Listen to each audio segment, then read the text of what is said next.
It, siamo qui per il Social Day in memoria di Don Arturo D'Onofrio, siamo qui con Francesco Casagrande. Quanto è importante oggi essere qui?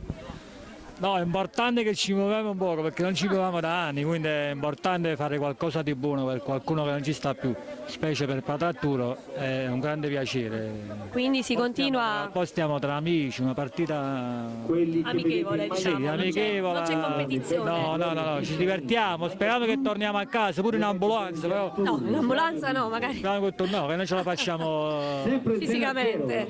sono una serata piacevole, tante persone, tanti ospiti, non me l'aspettavo.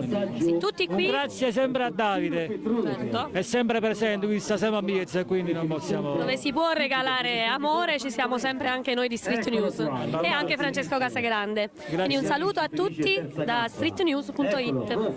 Allora, che devo dire? Un salutino. No, ok. Allora, un saluto a Street News.